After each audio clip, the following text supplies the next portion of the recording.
გულწრფელად ვიმედოვნებ, რომ მომავალში რუსეთის წინააღმდეგ ჩვენ მიერ დაწესებულ და ყველა სხვა სანქციებთან საქართველოს შესაბამისობა გაიზრდება. რუსეთთან ფრენების აღდგენამ ძირი გამოუთხარა კანდიდატის სტატუსის მინიჭებას.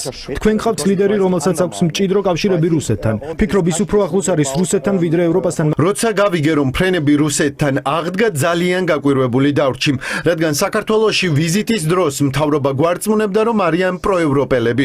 ირჩევთ ან ერთ გზას, ან მეორეს. ერთ გზას მიყავხართ ევროპული თანამეგობრობისკენ, მეორე გაახლოებთ რუსეთთან. ევროპარლამენტარი ვიოლა ფონ კრამონი სოციალურ ქსელ ტვიტერში წერს, რომ ომამდელ პერიოდთან შედარებით საქართველოს, თურქეთის, სომხეთის, ყირგიზეთისა და ყაზახეთის ვაჭრობა რუსეთთან 800%-ით არის გაზრდილი. კრამონის თქმით, სანქციების თავიდან არიდებაში პასუხისმგებელ ქვეყნებსა და კომპანიებს ევროკავშირმა სანქციები უნდა დაუწესოს. მორელი მწუხარებით საუბრობს საქართველოსა და რუსეთს შორის პირდაპირ ფრენების აღდგენის გამო. ის ასევე მიიჩნევს, რომ საჭიროა მეტი ჩართულობა რუსეთის ჰიბრიდულ აქტივობებთან დასაპირისპირებლად. ასევე გამოვხატეთ შეშფოთება, რომ ეს გადაწყვეტილება ეწინააღმდეგება ჩვენს მიდგომას რუსეთის იზოლაციაში მოქცევის შესახებ. თუ რუსეთსა და საქართველოს შორის პირდაპირ ფრენები აღდგება, ჩვენ რა თქმა უნდა შეშფოთებულები ვიქნებით და ახლა არ არის დრო, რომ რომელიმე ქვეყანამ რუსეთთან თავისი კავშირები გაზარდოს.